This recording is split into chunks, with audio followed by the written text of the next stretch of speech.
Right, so the question is, when some people converted to Islam, right, I'm gonna get distracted. I gotta stop reading the comments. Right, so some people convert to Islam and their spouse, their husband or wife, hasn't converted. So this one big problem, you know. So on one way there's the deen, on the other way there's the it's like, oh. Right, so this becomes a struggle for people. So they've asked questions that, look, if, especially coming from women, that, right, especially coming from women, that when they've converted and their husband doesn't convert to Islam, must they leave their husband? Now, some people have given them the advice that, Naam, Naam ya ukhti, you must leave your husband. He's haram. He's a kafir, filthy kafir. Right, so you must leave your husband. And I think this kind of attitude is so, apart from it being home wrecking, it is disastrous. It's absolutely disastrous, okay? Now, this is where this issue emerges and it caught light, okay? So, since then, several people have spoken on the topic. They've issued rulings. Sheikh Abdullah Al-Juday, who currently resides in the UK, I believe.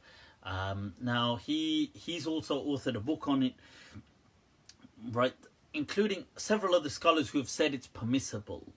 Namely, some of these scholars have said that this woman can stay with that husband, even though he's a non-Muslim, and they can remain married. So I'll give this fatwa first, then I'll go through the discussion, okay? So just to explain what the ruling is first of all. Right, so the ruling, according to Sheikh Abdullah bin Bayya, who's a great, epic scholar of our age, Maliki in essence, people definitely know of him. He's the teacher of Sheikh Hamza Yusuf. Now, and I believe Sheikh Hamza Yusuf would be with him on this. Now, but Sheikh Abdullah bin Bayya has clearly given the fatwa that the wife can stay with her husband. This was also the fatwa, as I mentioned, of Sheikh Abdullah Al-Juday, of Sheikh Qardawi, Yusuf Al-Qardawi. It is the fatwa of Sheikh Ahmed Umar Hashim, who's the Ra'is of Jamiat Al-Azhar, who was, previously the head of Jamiat Al-Azhar. Ra'is of Jamiat Al-Azhar is the fatwa of Dr. Muhammad Al-Barri, who is the Ra'is, the kind of chair of Jama'iyat Ulama Al-Azhar, who was the chair of the council of scholars of Al-Azhar. It's his fatwa as well. And also with them, Banda Nachiz, standing in the queue with them, weirdly, is upon. Okay, so I too agree with these scholars that the woman does not need to leave her husband, okay? She can stay with her husband, and vice versa, okay? So the husband can stay as well with the wife. But I was just saying that commonly the issue seems to be appearing more so from women than it does from men. Now, what if they aren't married? Now, you see, that's a different interesting discussion, because I believe that, you see, when you say they aren't married, there's two things to that awab. One is that they're just like dating. So, okay, that's fine, you know, then they weren't really in a relationship anyway. The other is that they were in a relationship, but it wasn't like a civil marriage, but it was a relationship. Now, in my understanding, and I've got a segment on this, that if a person is in an exclusive relationship that is known to people as it is an exclusive relationship, then technically it seems to fulfill the conditions of an urfi nikah. Okay, because what is an urfi nikah? It is just exclusivity. That's all it is. Just qabiltu, that's it. You know, I accept, that's it. There's nothing more to it. Now, right? So that would count as in the relationship is there. Okay, so that relationship, she can remain in that relationship. If they weren't in a relationship to start off with, then okay, then it's, I mean, it's her call anyway. She doesn't have to. I'm just saying that she could. Now, okay, so, right, now, let's start getting into the explanation of how do we arrive at this and what is going on. Well, first of all, we've got to understand that this issue in and of itself, right, so to understand it better, we've got to go to the roots. That what is a nikah? First of all, let's grasp that. So a nikah is a relationship that is kind of, that's, it's, I would say sacred. Yeah, in fact, let's say sacred. It's a kind of special or a sacred relationship that people have. Now, whatever that means to them, it can mean something different in a different context. But it's a kind of sacred relationship that people have. Usually of exclusivity, that's the kind of, or there's some exclusive rights to and for one another. Now, nikah lughatan just means sex. Okay, so linguistically, the term nikah just means sex. That's all it means. Istilahan, as terminology, it's referring to the kind of contract that a couple have. That's its technical usage. Its linguistic usage is just having sex, and hence you gotta. You know what? I read. This is why you gotta be wary of Google Translate, because I read this today. Somebody actually shared a picture of a sheikh who was reading a nikah, right? So he's an Arabic-speaking sheikh, and he posted in Arabic, but the Google Translate or on Facebook had the translation up there. So he had posted in Arabic that he was with he said Ma'a akhi Mikael Mala. So Michael Mala, right? Who's, by the way, it's not his wedding, it's not his nikah, but he was just there. Maybe he was reciting or something. He says, "Fi aqd nikah li shakhsin akhar laysa Mikael." That's what he kind of wrote on his. It's an Instagram post. So he wrote that it's not Mikael's nikah, but we're just there. I was there at this contract of nikah. But Google translated it, the automatic translation at the bottom said, with my brother Michael Mala. Right, okay, no, this got corrected. Right, so, okay, so later on I think it corrected it. But it said on there, on one of the things that, I can't believe, I don't know if this was, somebody was messing around, but it actually said it as with, in the contract of shagging for some, the contract of shagging, that's what it actually said.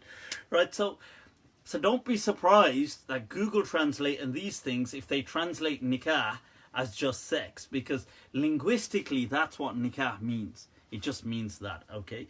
So, I thought I'd just quote that because I just saw it today. Right, but linguistically it means this contract. Now, all Muslims are in agreement that nikah for Muslims has certain conditions. Okay, that you must accept, that you must offer, they must accept, there must be some witnesses or an announcement or something like this. That's for Muslims. What about non-Muslim nikah? So majority of all Muslims accept that non-Muslim nikah in their own way are valid for us. Okay, even though they are not Muslim, but if they're valid for them, then they are valid for us for them. So for example, if a couple came and they said we are a couple, so let's say a Hindu couple came, or just a regular couple, an atheist couple, or anybody came and they said we're husband and wife, or we're a couple, we have to honor that. that they are a couple. We can't say, oh, well, according to the conditions of nikah, there must be a mahar, and there must have been 2 witnesses or announcement, and did you do this or did you do that? No, none. Even if they did a secret marriage, nobody knew anything. But if it was okay according to them, then Islam has to honor them according to their way of life. That's all. So you get scholars like Imam Sarakhsi clearly writes about that even according to Imam Abu Hanifa, he says, so even if non-Muslims had got married without witnesses, without guardian, without mahar, without everything, but they got married, and according to them it was fine, ala dinihim, if they both became Muslim, they are not asked to repeat their nikah. Right, so the point here, why did Muslim scholars discuss this point? The point was that if people embraced Islam as a couple or as a family, do we as Muslims ask them to repeat their nikah? And the answer is no, we don't. So in the time of the Prophet, many people embraced Islam. They were never asked to repeat their nikah. The Prophet never said, oh, you need to repeat a nikah. He never said that, ever. And in fact, people in tribes embraced Islam. They were never asked that you need to repeat your nikah. So just to be very clear on that, okay? Now, what does that mean?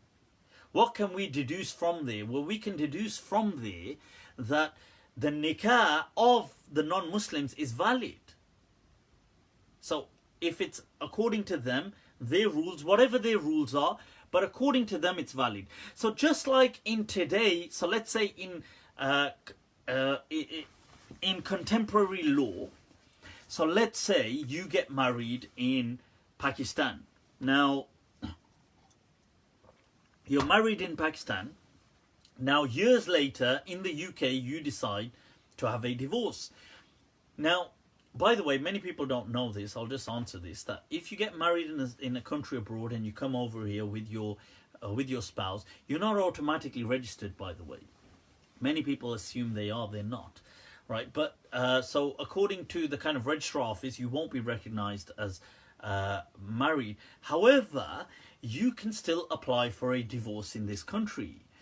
Now, if you applied for a divorce, you would have to provide a certificate of marriage, which technically wouldn't work in this country because the rules and regulations would be different to when you conducted your marriage, let's say in Pakistan.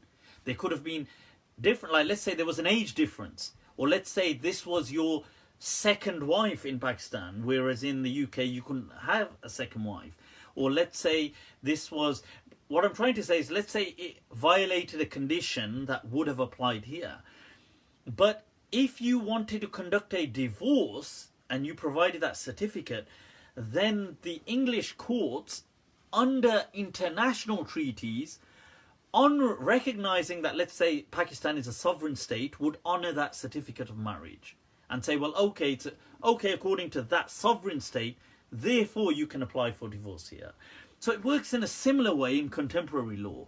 Now, in Islamic law, it worked in a similar way and works in a similar way that Khadim Rizvi just wrote backup wife. like when the hard drive breaks down, you got a backup. Right? So my point is, when people embrace Islam, they're not being asked to repeat their nikah. That is majority, outright overwhelming majority of ulama of Islam have been of that understanding. The Maliki madhab, the Hanafi madhab, most of these madhabs all recognize that, look, if they were Muslim, they are not asked to repeat their Islam. So the Prophet's daughter Zainab, when she had married Abu al-As, and he was a mushrik in Mecca, when she came with the Prophet to Medina, years later, he came to Medina, and they got back together. They never repeated a nikah, and she actually offered him protection, and he came to see her, and to remember, and then he embraced Islam. He hadn't embraced Islam. So, and she's the one that actually said, you know, that he has kind of like, they had a system that somebody could offer protection. And she said, well, he has my protection. Nobody should harm him. And he wasn't harmed.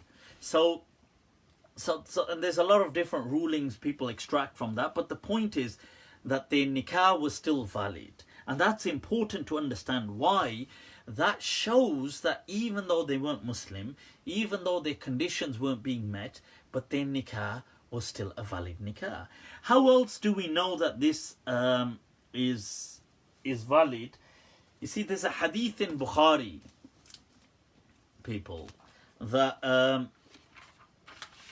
it's in Kitab al-Nikah, and it's from Aisha radiallahu anha, who says that أن النكاح في الجاهلية كان على أربعة أنحاء. That it's hadith number 5127 in Kitab al-Nikah, that she says that nikah in Jahiliyyah times was of 4 categories. And then she begins by saying, فَنِكَاحٌ مِنْهَا, and one of the nikahs from amongst those 4 was نِكَاحُ النَّاسِ الْيَوْمِ, is the nikah that people today are still upon. So this hadith is really interesting. Why? Because it shows us that Islam never introduced nikah. It never introduced these things. These were practices from Jahiliyyah, from pre-Islam. The practices were already there. So she says one of the 4 nikahs of Jahiliyyah is that which people are still upon today. Meaning that you go and you propose and the other person accepts and so on. And that was one of the nikah. The other types seem to be really interesting. One was that nikahun akhar yajtami'u raht, that a group of people, a gang of guys, less than 10, would get together and they'd all enter upon a woman. This is what it says in, I'm not making this up. This was one of the Jahiliyyah type of, and if she got pregnant and gave birth, وَمَرَّ لِيَالٍ بَعْدَ أَنْ تَضَعَ حَمْلَهَا أَرْسَلَتْ إِلَيْهِمْ فَلَمْ يَسْتَطِعْ رَجُلٌ مِّنْهُمْ أَنْ يَمْتَنِعْ. And if she gave birth, she would then summon them and they had to all attend. It's like the usual suspects, they're all back now. It's like, I mean, the first time they're there, they're all like, "Hoo!" And now that there's a child involved, they're like, it's the same crew. They're all sober this time, right? So, and then she says, قَدْ عَرَفْتُمُ الَّذِي كَانَ مِنْ أَمْرِكُمْ. She says that, and the woman would say that, you know what's happened, what you guys have done, and now that I've given birth, and then she would just say to any one of them, he's your son, and that's it. And the guy had no choice. If he was from that gang, so this was the kind of, the kind of gangbang version of, but that's what it says. It says that in there, right? I'm not making that up. Look, it says that in there, right? So that's one type of Jahiliyyah. Another type was يجتمع الناس الكثير. But this, she says, but that was actually the decent women. They weren't like kind of prostitutes or anything. She says the 4th category was one of women that were prostitutes, and they used to have these flags hanging outside their doors, right? So whoever, that was the clear symbol that that it's all game, it's hunting season, right? So whoever wanted could just go, and if she got pregnant, she would just get them together. Then she would call a kind of specialist that would try to figure out through who kind of resembles. So they used to call them the qafa, these kind of people that would they were really good at seeing things like if the fingers or the feet or maybe the eyes, they resemble a certain person. That would be an expert. He would be like the forensic. He'd like come in like, well, there's been quite a scene here. That's the kind of job you want as a career, that you get. that you're being called in. That, or you're just busy as with the earlier crew. You're just part of the Royal Rumble. I'm going to work today, and you put on your gown. I'm just walking through the streets. This is like, it's a difficult life. This is a difficult job, but somebody's got to do it. With a cigar in your mouth. Anyway, people, so these were the different kinds of nikah that existed in Jahiliyyah. But the one that carried on was the normal one, that where you go and propose and the other person accepts and so on. So this, you can see, was not something that Islam introduced. It was already there, but Islam kind of allowed, said there was nothing wrong with it. So that's fine. Now, then you have the issue, okay, what about marrying? So if their nikahs of the non-Muslims are okay and the nikah of the Muslims are okay, what about if they intermarried? Do we have any precedents, first of all? Well, one point we have straight away, what do we have any objections? Because if their nikah is valid and our nikah is valid, so what if they inter nikah? You know, the inter, hello. They did the inter nikah. Then the question is, well, some people would say, no, that's not okay, because there's a verse of the Quran, is it Surah Al-Mumtahina, that where Allah mentions that لا هن حل لهم ولا هم يحلون لهن, that those women are not halal for them, and he's speaking about those women who did hijrah, the Muslim women that came to Medina. They're not halal for their husbands back in Mecca, and they're not halal for them. So somebody could object with that verse. They could equally object with the verse that وَلَا تَنْكِحُ الْمُشْرِكَاتِ حَتَّى يُؤْمِنَّ, that do not, in Surah Al-Baqarah, that do not marry the mushrikat women until they believe. And then Allah further states وَلَا تُنْكِحُ, and do not marry off al-mushrikeen, to the mushrikeen, as in your women folk, do not marry them off to them, حَتَّى يُؤْمِنُوا, until they believe. And that's in Surah Baqarah, verse 221. Now, so the question is that, well, with these verses, that could be an objection. That, okay, that they can't intermarry. Well, okay, well, we've got that objection. Now, what do we have in contrast to that? What we have in contrast is Allah mentions in Surah Al-Ma'idah, verse 4, Allah says, يَسْأَلُونَكَ مَاذَا أُحِلَّ لَهُمْ, they are asking you what has been made halal for them. قُلْ أُحِلَّ لَكُمُ الطَّيِّبَاتِ, that good things have been made halal for you. وَمَا عَلَّمْتُم مِّنَ الْجَوَارِحِ مُكَلِّبِينَ تُعَلِّمُونَهُنَّ مِمَّا عَلَّمَكُمُ اللَّهُ, and the animals you use for hunting, from what you teach them, from what Allah has taught you. فَكُلُوا مِمَّا أَمْسَكْنَا عَلَيْكُمْ, and then what they hunt for you, you can eat from it, it is halal.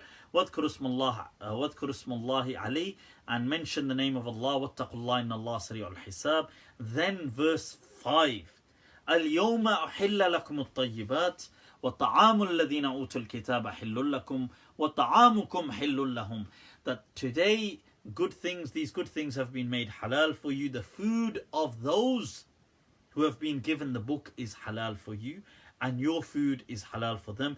وَالْمُحْسَنَاتُ مِنَ الْمُؤْمِنَاتِ, and women, that chaste women of believers. وَالْمُحْسَنَاتُ مِنَ الَّذِينَ أُوتُوا الْكِتَابَ مِنْ قَبْلِكُمْ, and the women of those who were given the book before you. Now that is really interesting, because, well, wait a minute. Here you are marrying a Jewish woman or a Jewish man. A Jewish... sorry, Freudian slip there. Or a Christian woman, right? So the question is, well, their rules are completely different. According to the Jewish teachings, the child, so long as the mother is Jewish, is always Jewish.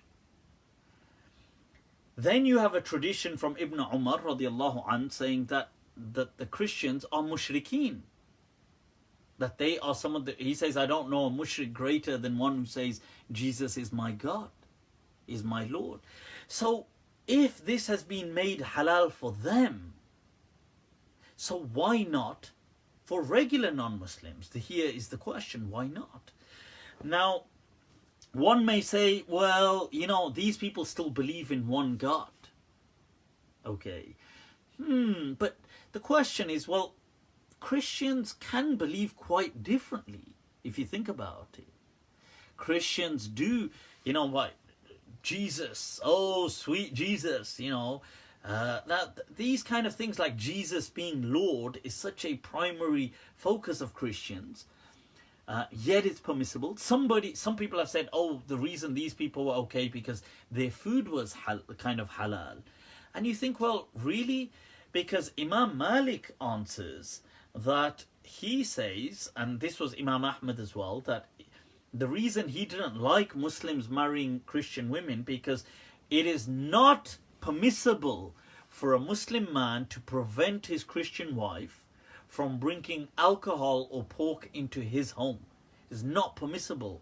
Imam Malik says, "Laysa lahu yamna." He cannot stop her Islamically, even though it's his house. Now think about it. You would think back then in a patriarchal society they would have stamped down. Yet Imam Malik clearly and Imam Ahmad said it is not halal for the husband to prevent his wife because it's halal for them to drink alcohol, to eat pork.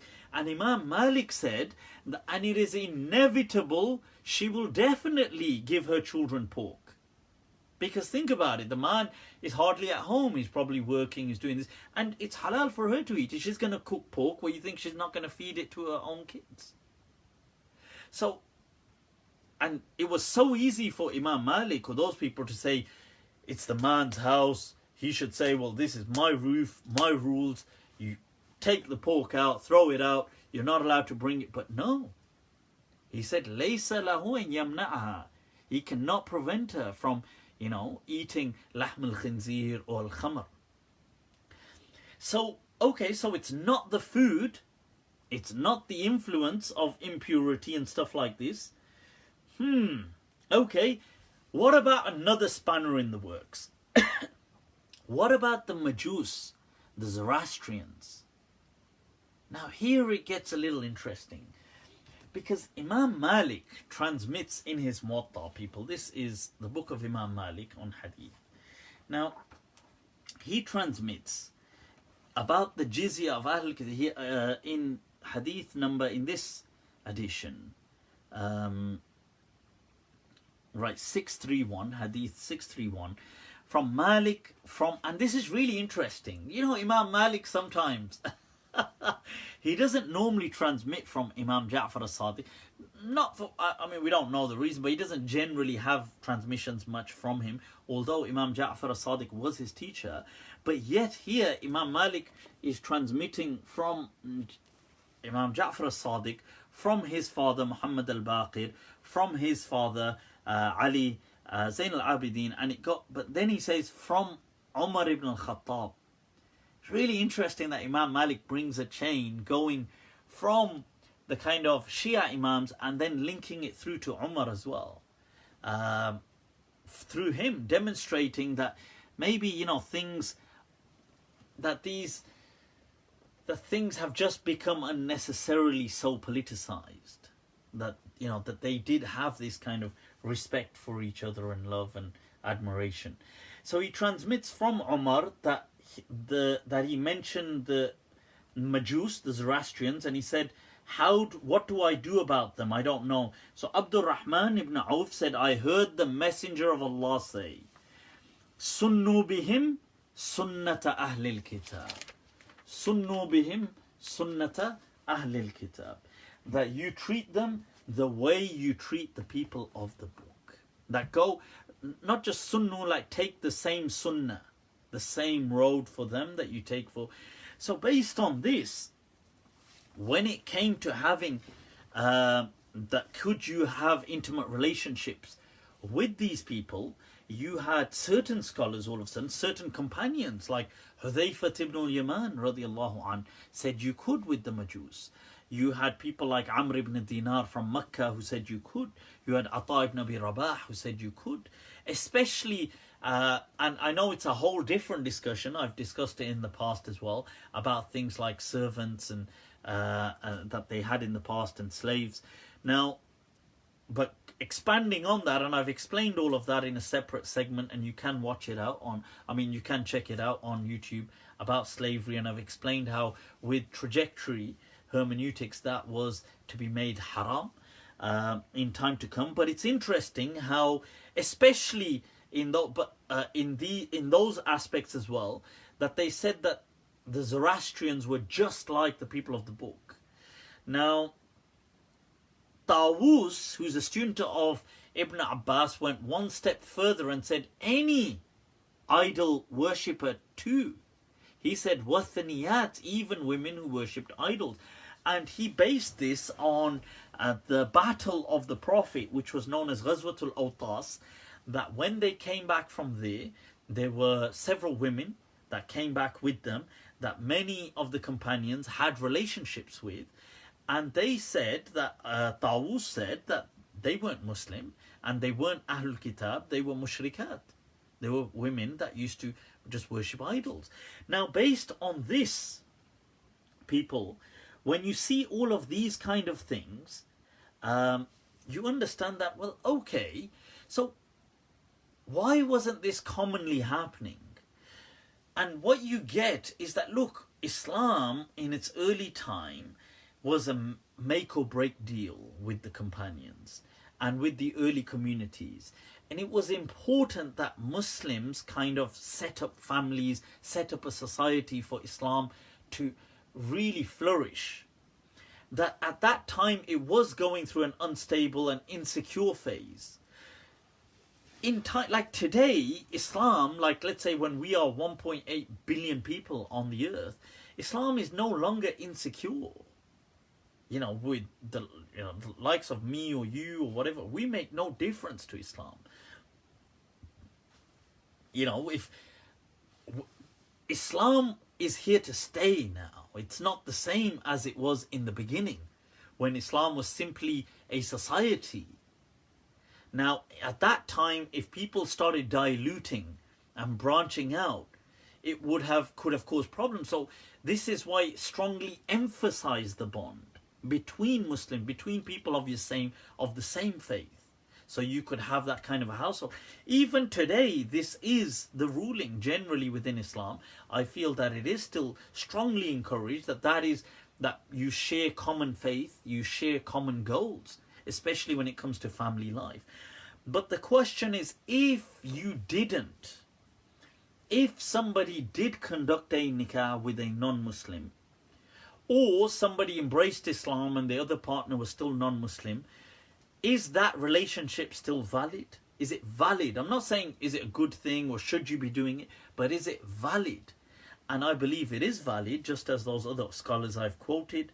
And what's interesting as well is, and the dalil for it, under the verse of the Quran, وَلَا تُمْسِكُوا بِعِصَمِ الْكَوَافِرِ, that do not hold on to, like in a relationship, to the disbelieving women. This was a verse. Now, some people use this as an evidence. Well, if that were the case, my first point would be that the nikah ought to automatically have broken. Like, think about it. If this verse meant that a nikah doesn't happen between a Muslim and a non-Muslim, then that meant that all the companions who had non-Muslim wives at the time of Hijrah, right, so it would have just broken automatically.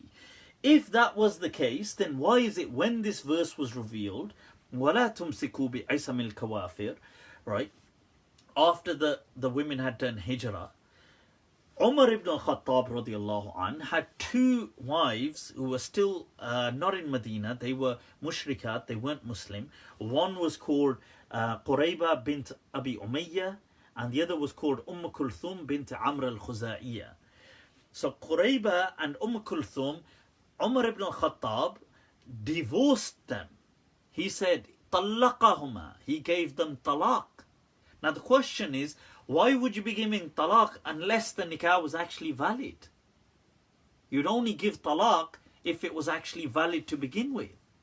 If it wasn't even valid, then why are you giving talaq? So that's a further evidence really. And this verse, وَلَا تُمْسِكُوا بِعِصَمِ الْكَوَافِرِ, and this, what I quoted earlier, لَا هُنَّ حِلٌّ لَهُمْ وَلَا هُمْ يَحِلُّونَ لَهُنْ, that they are not halal for them, for those men, and those men are not halal for them.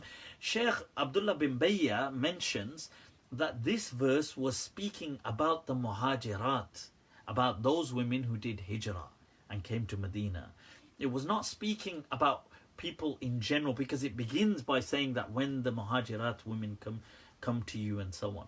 Now, so that's what it was in context, and it was to do with the context of just following the Sulh of Hudaybiyah, and when the muhajirat women came, and the Prophet didn't return them because some of the mushrikeen men in Mecca asked for those women to be sent back, and they would have been tortured as well, and the Prophet refused to do it.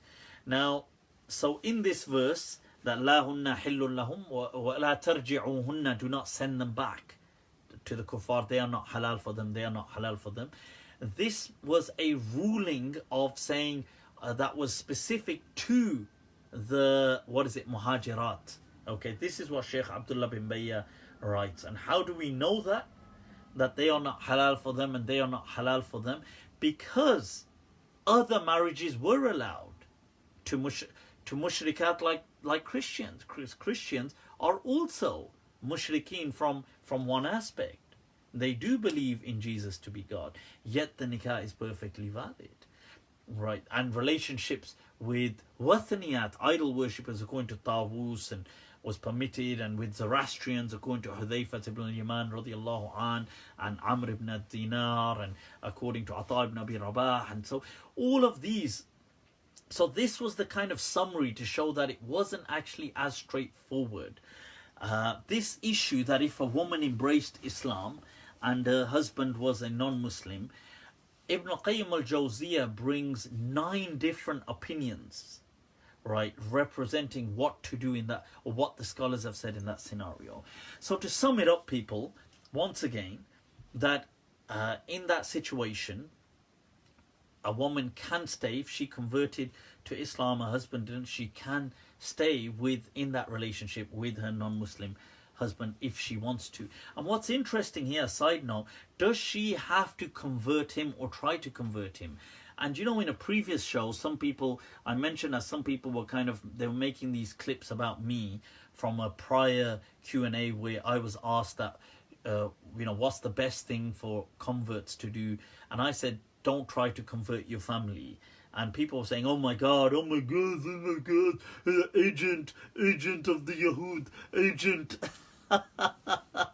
agent of Israel. These kind of, right? Well, I want to quote to you, this is Mudawwana of Imam Malik, transmitted by a student, Ibn Qasim. Right, now he says, now check this out, this is Imam Malik, people, Imam Malik. قلت أرأيت إن أسلمت المرأة وزوجها كافر. He says, what do you say about this? If a woman became Muslim and her husband is a kafir, he says, أيعرض على زوجها الإسلام في قول مالك أم لا? Should they present Islam, offer Islam to her husband? Should it be offered, like through her? Should she offer it? Or maybe people around, should they present it to him? قال لا يعرض عليه الإسلام في رأيي. لا يعرض عليه الإسلام. He said, لا يعرض. You do not offer or present Islam to him. That was Imam Malik. Right? Why? Because his point is, what for? That's not how it works. He would know what Islam is. Because she's embraced Islam, you think he doesn't know what Islam is. If he accepts it, he accepts it. If he doesn't, he doesn't. You don't need to be presenting these kind of things to... Islam doesn't need to throw itself around. It's not that cheap. You know, you don't need to feel that, oh, everybody needs to embrace Islam. Islam has a value to it. If people want it, they can come and have it. If they don't want it, that's fine. There's no harm in speaking about Islam. That's all good. But my point was that there's no need for this obsession to try to convert people. There's no need for that. And that was Imam Malik. You know, people say agent, sell out. Would they say that about Imam Malik? The legend of Medina, the Don of Medina. That was from him. I was simply representing people, the school of Medina. That was Imam Malik's teachings. So my point, coming back to the topic, is that look, a woman can choose to stay in that relationship if she wants to. Right, that's all so that's the fatwa. A summary of all of what's been expressed, the argument is that nikah was not a kind of relationship. Nikah means a relationship, a kind of ceremonious relationship, which carries different meanings in different cultures. For us in Islam, that there's rights. In most relationships, there's some kind of rights for and towards one another. Okay. Now, and some kind of exclusivity. Now, a nikah was not something Islam introduced, but Islam recognized. That's an important difference, that is. Point 2, nikah of any culture and community and any faith and no faith is equally recognized by Islam. So if that couple embraced Islam, or that family, they are not asked to repeat a nikah, regardless of them performing their nikah under any kind of conditions that we may not agree with. But so long as they agreed with it in their lifestyle, that we are a couple, then that's fine. Islam honors it.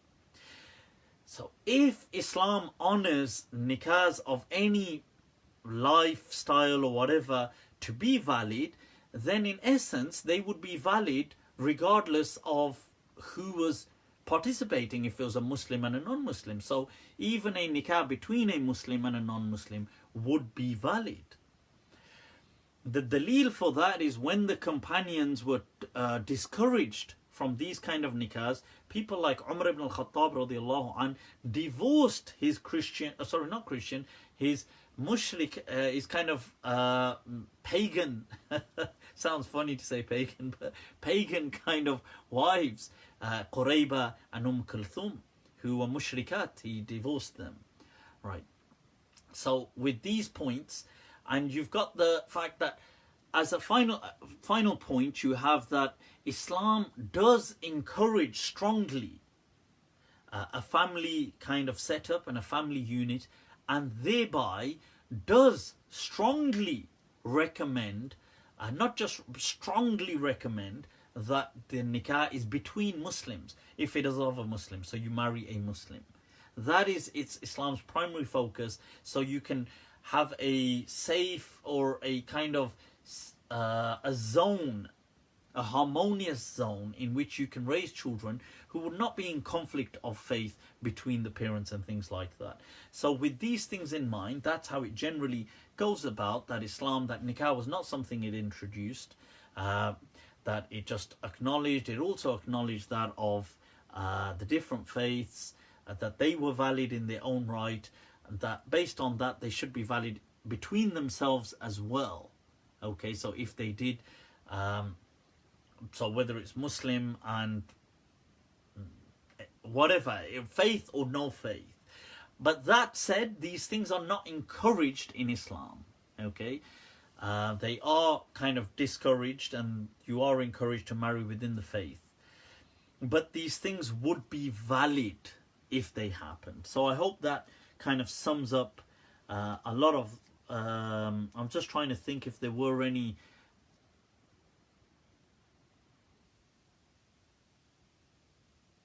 so are the children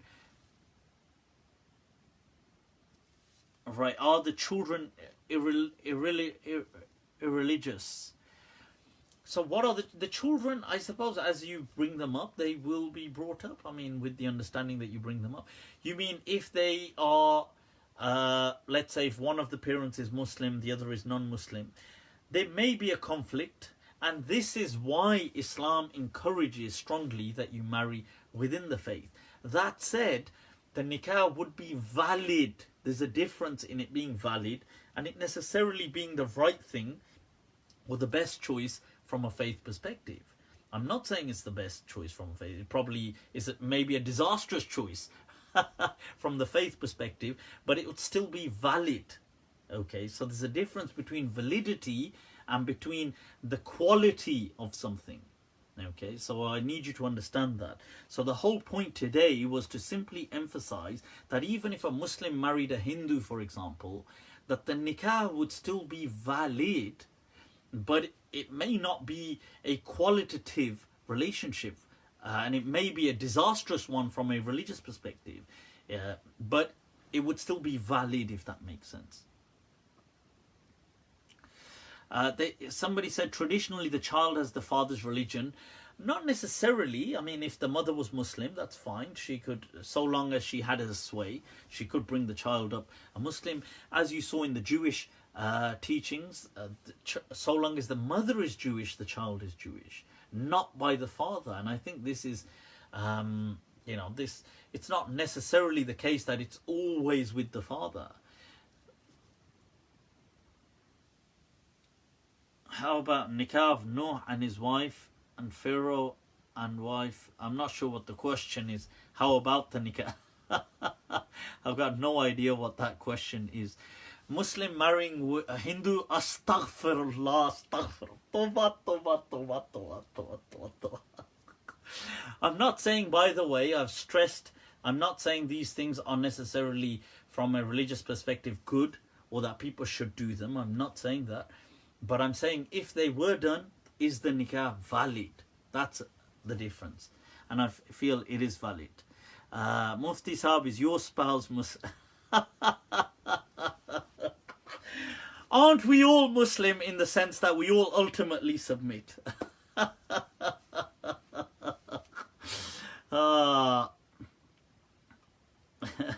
about the wedding night? He means...